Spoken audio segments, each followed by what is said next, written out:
সহজ পদ্ধতিতে আজকে দুটি উপায়ে তালের রস বের করে দেখাবো, যা সবার কাছে অনেক ভালো লাগবে। তাল ভিটামিন বি এর আধার, তাই ভিটামিন বি এর অভাবজনিত রোগ প্রতিরোধে তাল ভূমিকা রাখে। তালে প্রচুর ক্যালসিয়াম ও ফসফরাস আছে, যা দাঁত ও হাড়ের ক্ষয় প্রতিরোধে সহায়ক। কোষ্ঠকাঠিন্য ও অন্ত্রের রোগ ভালো করতে ভালো কাজ করে এই তালের রস। এখন তালের সিজন, তালের পিঠা পায়েস অনেকেই পছন্দ। তো তালের রসটা বের করে অনেকে ঝামেলা মনে করেন, তো আজকে সহজভাবে দেখাচ্ছি। আশা করছি শুরু থেকে শেষ পর্যন্ত আমার ভিডিওটি দেখবেন। প্রথমে তালের উপরে যে একটি খোসা থাকে সেটা আমি উঠিয়ে নিয়েছি, তারপর হাত দিয়ে আস্তে আস্তে উপরের যে চামড়াটা সেটা সরিয়ে নিচ্ছি। সরিয়ে নিয়ে বিচিটাকে আলাদা করে নিব। এখানে 3টি বিচি হয়েছে, একটি ছোট একেবারে আর দুটি বড়। দুইটি থেকে রস বের হবে, আর একটি থেকে একেবারে ছোট, যেহেতু অল্প পরিমাণ রস বের হবে। তালে রয়েছে vitamin A, B, C, zinc, potassium, iron ও ক্যালসিয়াম, আরও অনেক খনিজ উপাদান। এর সঙ্গে আরও আছে অ্যান্টিঅক্সিডেন্ট ও অ্যান্টি ইনফ্ল্যামেটরি উপাদান, যা শরীরের জন্য অনেক ভূমিকা পালন করে থাকে সুস্থ থাকার জন্য। এই রস দিয়ে বিভিন্ন ধরনের রেসিপি তৈরি করা যায়। তাল সত্ত্ব তৈরি করা যায়, তালের জুস করা যায়, তালের পিঠা করা যায়, তালের কেক করা যায়। তালের রস ও চিনি দিয়ে বানানো হয় তাল সত্ত্ব। এটি রোদে শুকিয়ে সারা বছর খাওয়া যায়। অনেকের ভাত ও দুধের সঙ্গে এই তাল সত্ত্ব খেয়ে থাকেন। আজকে শুধু রসটা বের করে দেখাচ্ছি, অন্য রেসিপিতে দেখাবো কিভাবে আপনারা খাবার রেসিপি তৈরি করে খেতে পারেন এই রসটা দিয়ে। আমি তাল সত্ত্ব তৈরি করে দেখাবো। যদি না দেখে থাকেন অবশ্যই আমার ভিডিওটি ফলো করবেন, তাহলে তাল সত্ত্ব কীভাবে সারা বছরের জন্য শুকিয়ে রাখতে পারবেন, যখন ইচ্ছা তখনই আপনি খেতে পারবেন। একটি গ্রেটার নিয়েছি, এই গ্রেটারের সাহায্যে ভালোভাবে চিপে চিপে চিপে চিপে আমরা আলু যেভাবে কুচি করে থাকি এভাবে একটু নাড়াচাড়া দিলে নিচ থেকে দেখবেন রসটা বের হয়ে যাচ্ছে আর পড়ে যাচ্ছে। আপনি যদি পানির স্পর্শ ছাড়া যদি রসটা বের করতে চান তাহলে এইভাবে করে নেবেন, দেখবেন তাড়াতাড়ি রসটা বের হয়ে যাবে।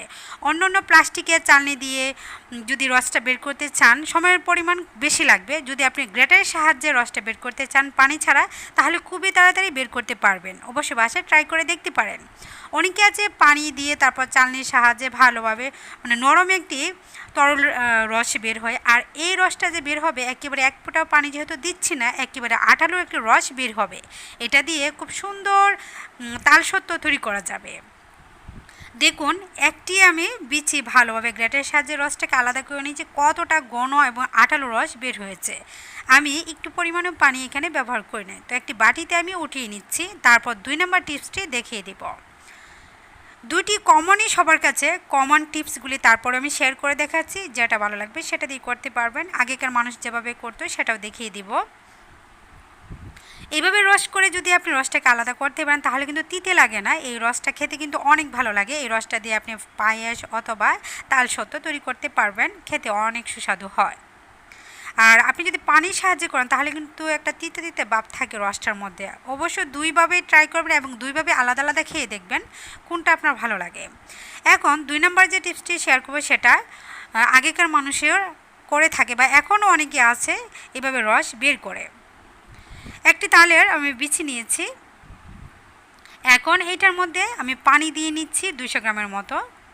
পানি দিয়ে তারপর কচলে কিছুক্ষণ রেখে দিলে এটা একেবারে আটাল আটল হয়ে যাবে, তারপর কচলে রসটাকে বের করা যাবে। তো দেখুন পানি দেওয়ার পরই কিন্তু পানিটা ঘন হয়ে যাচ্ছে, যেহেতু পানির সাহায্যে পানিটা ঢুকছে আর রসটা ঘন ঘন দেখাচ্ছে। আর তালের রস সারা বছরেই কিন্তু ডিপ ফ্রিজে সংরক্ষণ করে রাখা যায়। তবে এখন যে এই টিপসটি আমি দেখাচ্ছি এভাবে আপনি সারা বছরের জন্য রেখে দিতে পারবেন না, তার গ্রান এবং টেস্ট কোনোটাই থাকবে না।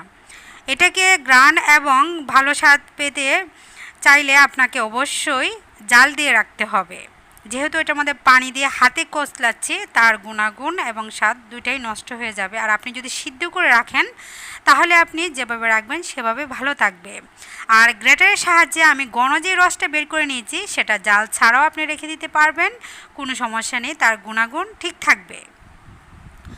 দুটি পদ্ধতিতে আমি দেখিয়ে দিয়েছি। দেখুন একেবারে রসটাকে আলাদা করে নিয়েছি, একটু পরিমাণ অবশিষ্ট নাই, শুধু শুকলাগুলি বিচির সাথে লেগে আছে। রসটাকে আলাদা করে নিয়েছি, পানি দিয়েছি তাই ডাবল রস বের হয়েছে। আর পানি ছাড়া যেটা করেছি এটা একেবারেই ঘনত্ব খুব সুন্দর আঠালো একটি রস বের হয়েছে। তো কোন টিপসটি আপনাদের কাছে ভালো লাগলো অবশ্যই কমেন্টে জানাবেন।